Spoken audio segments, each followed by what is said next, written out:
समाचारको सह प्रायोजक कालेबुङमा पहिलो इको फ्रेन्डली स्कुटीको exclusive showroom Shri Sai enterprises 7 mile Kalimpong. कम लागत अनि इजी फाइनेन्सका साथ पेट्रोल बिना चल्ने स्कुटी साथै सिलगढीको दाममा सोलर सिस्टम पनि यहाँ उपलब्ध रहेको छ। City University, Firozpur Road, Ludhiana, a university of modern times. Career begins here. Approved by UGC. Indian Institute of Legal Studies Siliguri, यहाँ वर्ष 2021-17 को भर्ना चलिरहेको छ। ABJ tutorials Kota Kalimpong centre विद्यार्थीहरूलाई कम्पिटिटिभ एक्जामको निम्ति सम्पूर्ण तयार पार्ने राजस्थान कोटाको राष्ट्रिय स्तरको शैक्षिक संस्थान। कालेबुङका विभिन्न समष्टिहरूमा यस अघि नै हामीले विभिन्न प्रकारको कार्यक्रम मार्फत सन्देश पुर्याउने काम गरिसकेका छौं भनेदेखि आज हामी 39 नम्बर समष्टिमा आएका छौं। यो पवित्र भूमि जहाँ उत्पत्ति भएको भगवान बर्मेक महादेव धाम यही माथि अवस्थित छ। सिंहदेवी माताको मन्दिर छ।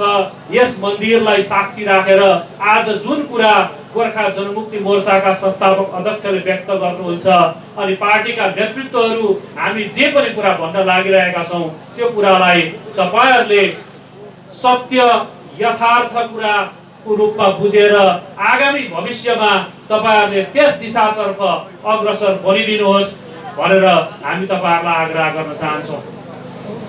पहाडमा परिवर्तनको लहर छाएको छ।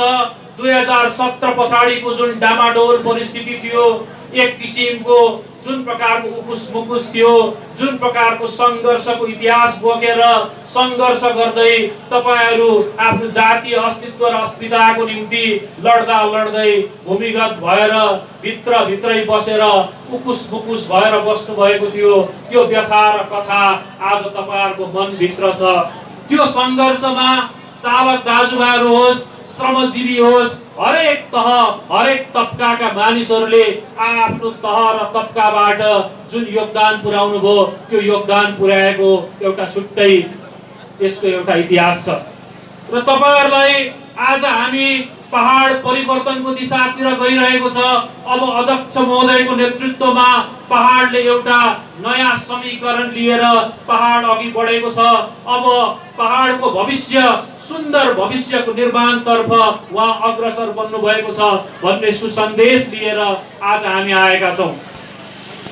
हत्या र हिंसाको राजनीतिदेखि माथि उठेर पहाडलाई शान्ति, समृद्धि र विकासको मार्गतर्फ अग्रसर गराउनको साथसाथै हाम्रो वर्षौं पुरानो हाम्रो माग, हाम्रो मूल मुद्दा, हाम्रो लक्ष्य, हाम्रो जातीय अस्तित्व र अस्मिताको संघर्षलाई पनि सधैं जीवित राख्नको निम्ति, सधैं अघि बढाउनको निम्ति अध्यक्ष महोदयले जुन प्रतिबद्धता राखेर राज्य सरकारसँग पनि केन्द्र सरकारसँग पनि जुन टेक राखेर उहाँ अघि आउनु भएको छ, उहाँको टेकलाई हामीले सहृदय स्वीकार गरेर हरेक नागरिकले, हरेक जनताले उहाँलाई भावी कार्यक्रमहरुमा तपाईहरुको जुन समर्थन र सहयोग आजको दिनसम्म तपाईहरुले गर्नुभयो यही प्रकारको समर्थन र सहयोग निकट भविष्यमा पनि तपाईहरुबाट रहोस् भन्ने हाम्रो चाहना छ। अनि आज आएर जुन सयौंको संख्यामा तपाईहरुले समर्थन दिनुभयो, अध्यक्षको बाहुलीबाट खदा ग्रहण गर्नुभयो, यो खदा एउटा ठूलो सम्मानको रूपमा, ठूलो इज्जतको रूपमा अध्यक्षले तपाईहरुलाई लगाइदिनु भएको छ।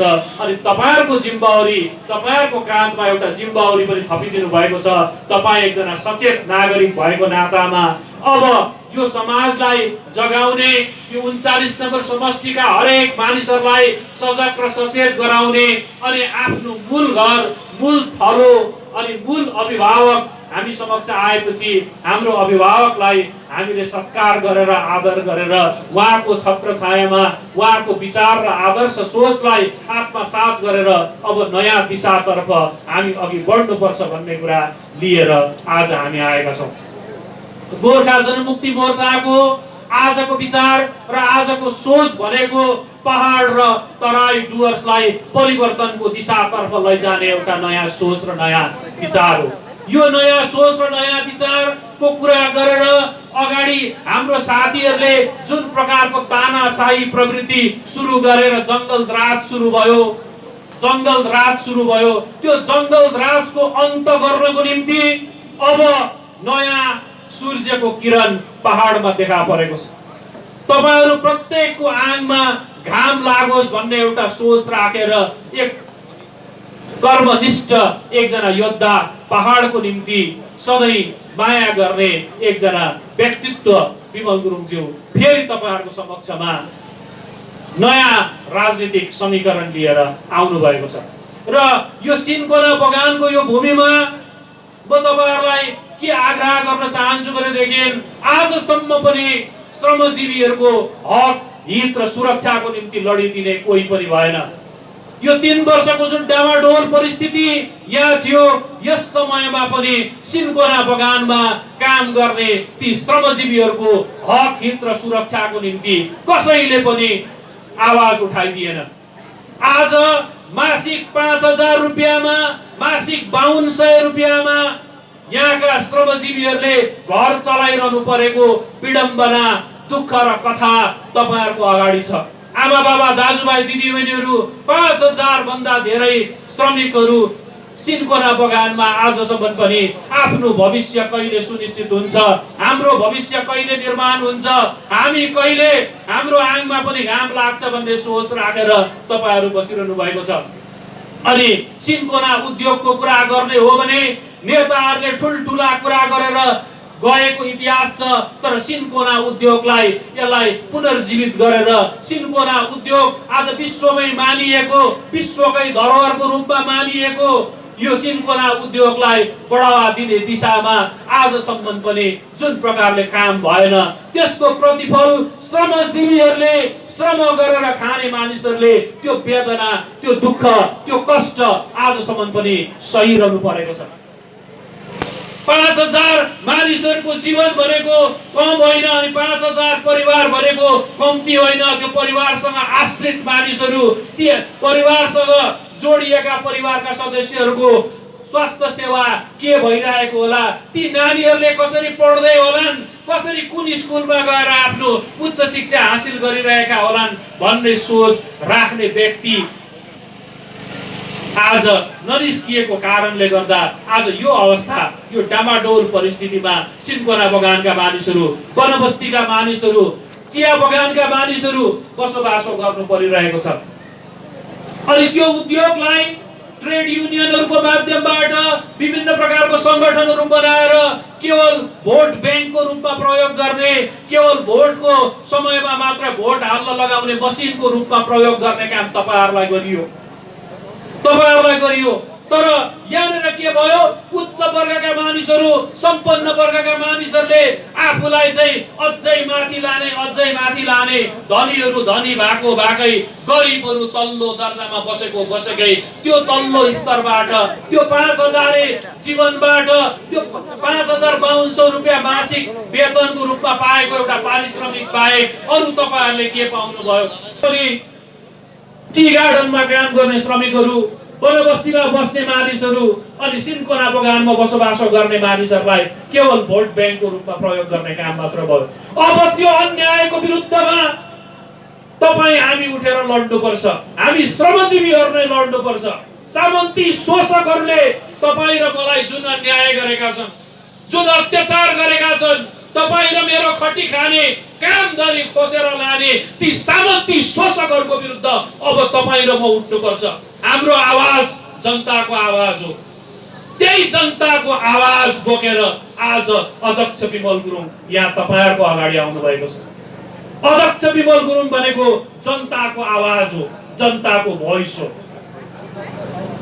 प्रत्येक पहाड, तराई, डुवर्समा बस्ने श्रमजीवीहरू, खटी खाने मानिसहरू, साधारण परिवारका सदस्यहरूको आवाज हो विमल गुरुङ। अध्यक्ष हरेक पल्ट 2007 देखि यता आफ्नो चौकीलाई त्यागेर, आफ्नो रातो बत्तीलाई त्यागेर, आफ्नो उच्च ओहदालाई त्यागेर संघर्ष गर्नुभयो। प्रत्येक पल्ट उहाँ आन्दोलनमा जानुभयो। कसको लागि? तपाईँ र म जस्ता श्रमजीवीहरूको लागि, तपाईँ र म जस्ता खटी खाने मानिसहरूको लागि, तपाईँ र म जस्ता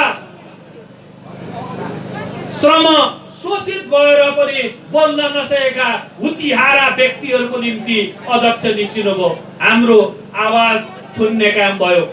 आवाज उठाउँदाखेरि कोर्ट केस गर्ने धम्कीहरू दिइन्छ, आवाज उठाउँदाखेरि नोटिस पठाइन्छ, आवाज उठाउँदाखेरि तलब बन्द गरिन्छ। यो खालको श्रम शोषण गर्ने सामन्ती शोषकहरूले कालेबुङमा राज गरिरहेको छ आज। कालेबुङमा राज गरिरहेको छ आज, पहाडमा राज गरिरहेको छ आज। ती व्यापारी ठेकादारहरूको विरुद्धमा अब आवाज उठ्नुपर्छ। त्यो आवाज कहाँबाट उठ्नुपर्छ भन्दा सिन्कोना बगानबाट उठ्नुपर्छ, चिया श्रमिकहरूबाट उठ्नुपर्छ, वनबस्तीमा बस्ने ती खटी खाने मानिसहरूबाट त्यो आवाज उठ्नुपर्छ। अनि त्यो आवाजलाई ठिक ठाउँमा पुर्याउने काम अध्यक्ष विमल गुरुङज्यूले गर्नुहुनेछ। त्यो आवाज तपाईँ आवाज दिनुहोस्, म साथ दिन्छु भन्ने नारा लिएर अध्यक्ष आज तपाईँको अगाडि आउनु भएको छ। तपाईँ आवाज मात्र दिनुहोस्, तपाईँ हात मात्र दिनुहोस्, तपाईँ समर्थन छ मेरो दाजु मात्रै भनिदिनुहोस्। गर्नुपर्ने काम उहाँले गर्नुहुन्छ, गर्नुपर्ने काम उहाँले गर्नुहुन्छ। आज विश्वले यदि गोर्खाको एउटै मात्र नेता चिन्छ भनेदेखि विमल गुरुङलाई चिन्छ। आज भारत देशले गोर्खाको नेता अहिले को हो भनेर चिन्छ भनेदेखि विमल गुरुङज्यूलाई चिन्छ। राज्यले गोर्खाको नेता चिन्छ भनेदेखि विमल गुरुङज्यूलाई चिन्छ। यो कुरा तपाईले अन्तर्मनबाट बुझ्न जरुरी छ। यहाँनिर धम्की दिएर, दादागिरी देखाएर, श्रम शोषण गरेर जनसभामा आउने मान्छेहरूलाई आउनदेखि वञ्चित गराउनु, गाडी रोक्नु, त्यो पुरानो परम्परालाई त्याग। अब त्यो परम्परालाई त्याग। म यहाँका साथीभाइहरूलाई पनि आग्रह गर्न चाहन्छु, नयाँ सोच र नयाँ विचारको कुरा गर्छौ, परिवर्तनको कुरा गर्छौ। तिमीहरू नै आज हाम्रो मान्छेलाई रोकेर ठुला ठुला कुरा गर्छौ। अब त्यो शोषणको प्रवृत्ति त्याग। अब यो शोषणको विरुद्धमा 39 नम्बर समष्टिबाट एउटा क्रान्तिको सुरुवात भइसकेको छ। अनि आजको जनभेलले, आजको जुन तपाईहरुको उपस्थिति छ, यो उपस्थितिले प्रमाणित गरिसकेको छ। अब हाम्रो मान्छे, अब तपाईहरुको घरमा रेड हुँदैन, अब तपाईहरु डराउनु पर्दैन, अब तपाईहरुमाथि अन्याय हुँदैन, अब तपाईहरुमाथि अत्याचार हुँदैन, अब तपाईहरुमाथि श्रम शोषण गर्छ कसैले भने त्यसको विरुद्धमा तपाईहरु लड्नुपर्छ। अनि आज म यस मञ्चबाट सिन्कोना बगानका जम्मै ट्रेड युनियनका प्रतिनिधिहरूलाई, यो युनियनहरू चलाएर बस्नुभएका जति पनि व्यक्तित्वहरू हुनुहुन्छ, त्यससँग जडित जति पनि श्रमजीवीहरू हुनुहुन्छ, सबैलाई म निवेदन गर्न चाहन्छु, तपाईहरुले अब अध्यक्ष विमल गुरुङको आगमनलाई, उहाँको पहाड आगमनलाई गम्भीरतापूर्वक अध्ययन र मनन गर्न जरुरी छ, गम्भीरतापूर्वक बुझ्न जरुरी छ। अब उहाँ पहाडको एकजना साँचो अभिभावक भएर, पहाडको एक साँचो नेता भएर, पहाडका हरेक जनताको दुःख र गुनासो बुझ्नको निम्ति उहाँ आउनु भएको छ। यो कुरालाई मनन र चिन्तन गरेर तपाईहरुले साथ र समर्थन दिनुपर्छ।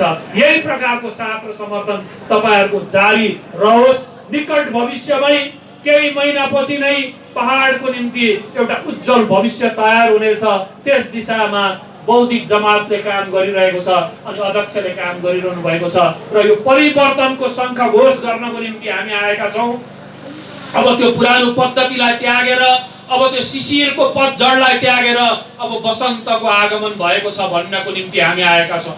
शिशिरमा त्यो झरेका पातहरू, पतझड भएर झरेका पातहरूलाई पन्साएर अब नयाँ पालुवा पलाएको छ है पहाडमा भन्नको निम्ति, नयाँ फूल फुलेको छ है भन्नको निम्ति, वसन्तको आगमन भएको छ है भन्नको निम्ति हामी आएका छौं। र अध्यक्ष महोदयको सोच र विचारलाई आत्मसात गरेर हरेक जनताले साथ र समर्थन दिनुहोस् भनेर तपाईहरुलाई आग्रह गर्दै मेरो भनाइलाई यही अन्त गर्न चाहन्छु। जय गोर्खा, जय भारत, जय गोर्खाल्यान्ड।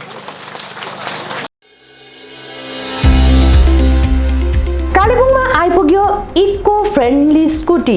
हजुर, पेट्रोल बिनै चल्ने अनि कुनै धुवा, साउन्ड तथा हल्ला बिनै चल्ने इको फ्रेन्डली स्कुटी लिएर आएको छ श्री साई इन्टरप्राइजेस सोरुमले। बजेटमा कम अनि किफायती दाममा पाइने स्कुटीको यो सोरुम कालेबुङको 7 माइल भ्यू पोइन्ट नजिकै भर्खरै खोलिएको छ। यो इलेक्ट्रिक 2 व्हीलर आज नै घर लिएर जानुहोस्। यसको निम्ति यहाँ क्यास पेमेन्ट साथै इजी फाइनेन्स दुवैको सुविधा रहेको छ। 2 व्हीलर वाहनको जगतमा क्रान्ति लिएर आएको यस इको फ्रेन्डली स्कुटी विभिन्न आकर्षक रङ अनि डिजाइनमा उपलब्ध रहेका छन्। साथै पहाडका सडकहरूमा चाहिने दाम अनुसार विभिन्न पुलिङ पावरका साथ उपलब्ध रहेका छन्। यसबाहेक बिजुली बत्तीको सट्टा उपयोग गर्ने सकिने एपीएन सोलर पनि यहाँ सिलगढीकै दाममा उपलब्ध रहेको छ। अधिक जानकारीको निम्ति आजै सम्पर्क गर्नुहोस्। Shrimati Nita Karki, distributor partner, Shri Sai enterprises 7th mile Kalimpong.